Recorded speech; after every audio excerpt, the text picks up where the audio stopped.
We're back live for the second half of our doubleheader. Greg Mays, Charlie Fortney from Trinity High School. York Catholic against Trinity. We're presented by Arlington Orthopedics. And girls, York Catholic girls, a winner over the Trinity girls. Now we're going to take a look at the boys. And you take a look at Larry Kostelek. And let's start by talking about one of their couple of their key players. Kevin Agnew, great guard. A lot of strength and balance on this team. Well, Kevin Agnew is a crafty, creative point guard. He knows how to finish around the basket. He also knows how to get his teammates involved. This is a four-year starter. This is a player that has the respect of every coach and every player in the region because of his competitive nature and his will to get things done. All right, I want to take our Penn National keys to the game. York Catholic is missing 4 key players, but let's take a look and see what they've got to do. Well, York Catholic must contain Kevin Agnew's creativity and not pressure him, actually play off him and contain him, or he thrives off pressure. You got to mark Jack Osborne, one of the best shooters in the region. Trinity must stay consistent on defense because York Catholic's teams are traditionally patient and they like to get that layup if they can, and then they also need Trinity to shake off the football rust. They got a couple players helping them out inside and around the basket that need to shake off that rust early. All right, we'll watch the introduction of both of these teams, but York Catholic coached by Joe Kesey in his 3rd year, and if Kesey sounds familiar, it's because his brother Mike, who a lot of people thought was my twin for many, many years. We always had a lot of fun talking about that when we had mustaches. A longtime York Catholic coach. They won 2 state championships. His brother Mike won 468 games, 7 district titles in 21 years. His dad, Tom, his late dad, was a CYO coach for 30 years. A lot of tradition with York Catholic, as well as Trinity, and Larry Kostelek in his 27th year as a Trinity coach told us he's got a nice mix of experienced players, a lot of talent, great feeder programs for both of these schools. Most of these kids have played together since they were in elementary school. They all know each other. It's one of the great parts about playing CYO basketball. Basketball at that JV level, even lower than that. As they're young, they progress, and a lot of these kids, of course, know each other from having played each other for many, many years. Oh, absolutely, and Trinity, Kostelek's team may not have that true big guy, but Alex Wise has really come on. He's more of a finesse big guy, not really the power 6'6", 6'7", like you would hope for the kind of run that Trinity boys basketball likes to make every year, but they've done it off of the best 1-2 combination in the area. They won the Summer League.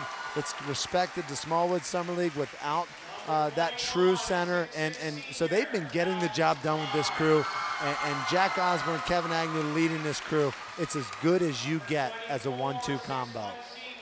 And we'll see them tonight, and this is the opening game for the Trinity Shamrocks. Did not play last night.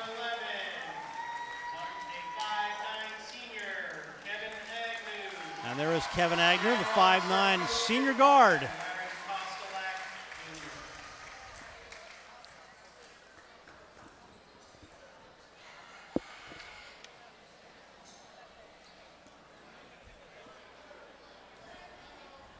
So we're getting for the opening tip-off as both teams take the court. We're ready to go seconds from now. So I think we'll keep it here as we get set for the opening tip-off. York Catholic and Trinity. Second of our doubleheader here on ABC 27.3. And coming up on the 16th, we'll be live again. We'll be over at Susquehanna Township as they take on Hershey. And again, you can see our full schedule on Charlie's website, advancedhoops.com. And again, coming up next Thursday, Susquehanna Township, Hershey, 7:30 here on ABC 27. Set to go, game number 2 from Trinity High School. And York Catholic controlling, and immediately a foul. Well, it's starting out competitive. That's what we saw in the girls' game. And our statistician just pointed out to us that in a high school game once, we talked about Katie Schran, that Cheryl Miller, who of course has become also a TV legend along with her Reggie Miller, her brother, scored 105 points once in a high school game back in 1981. I don't know that that's going to ever happen again. Good quick start here. Jack Osborne gets the first 2. Well, and Jack, starts out with a pull-up shot. That's very significant because That's the biggest thing he improved in his game. He's a tremendous three-point shooter, but he's improved that in-between game. His pull-up shot's looking as good as his three-point shot nowadays. Adam Sench, you know his name from their football team. Dylan DeFrank, baseline, Jack Osborne. Well, Larry Kosteluk coached team rather be guilty of being aggressive than passive. So this is not anything Larry's disappointed in. Naturally, you don't want Jack Osborne getting in early foul trouble, but it's certainly the way they like to play the game.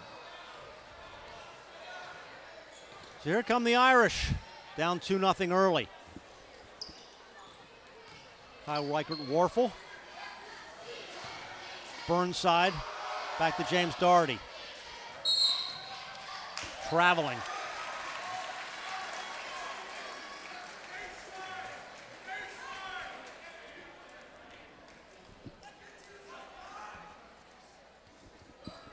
Early going. Well, with Jack Osborne going out with early foul trouble, this could, this gives York Catholic, Trinity boys highly favored going to this game. This gives York Catholic, I think, a fighting chance here early. York Catholic with 3 turnovers in the first minute of the game. Agnew, floater. Aggressive to the boards.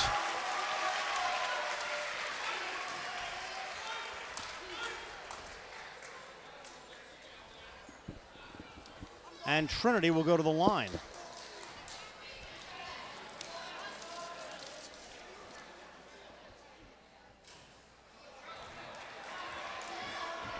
Much like the girls' game, the boys seem to be a little apprehensive and nervous, but that's part of those jitters. Once they settle down, we'll start seeing more of these shots, and that's a nice foul shot right there.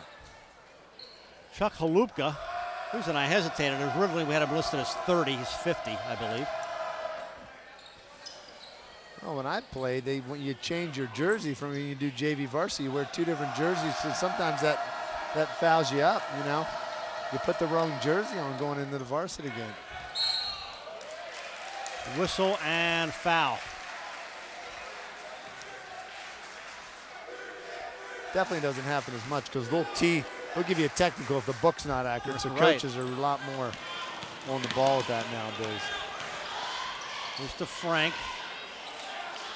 Well, your Catholics come out in a really good pressure man-to-man. It's keeping Trinity guessing. They're stunting, block in the middle. Agnew threw it away, and it will go to, who touched it? That's a good call. Yeah, that's where this 3-man crew, and I know Donnie Epley's going to send me a bonus check for saying this, but that's where this 3-man crew pays off because you got that extra set of eyes coming in, and they work together well. They're not offended. They just want to get the game right. That's great. Agnew for 3. Well, this is the whole package. This is a point guard, 37 last year in a game to will his team to a victory. He'll do what it takes. He's happy with 5 points and 12 assists, 37 points if he has to. He's just the player that every coach would want on the court to lead their team. Doherty doesn't get the roll. Wise clears the boards. And a foul against York Catholic. Well, we mentioned earlier that the York Catholic has hurt by injuries, players not coming out for the team because, for example, Nick Full torn ACL in football. You have other players with injuries, decided to concentrate on football. Tough start for them to lose 4 guys like that coming out of the blocks. Yeah, especially with a tradition like York Catholic. Now there's Alex Wise. This is the factor, the size advantage of Trinity against York Catholic is being exploited right now, and that's what they need. Trinity needs to take advantage of that early on. Kyle Reichert Warfel. Mark Burnside. James Doherty. Cutting across. Lost the ball on the floor. Again, good aggressive play. It'll go back to York Catholic. 8-0's our score. Second half of our doubleheader here on ABC 27. Greg Mace together with Charlie Fortney.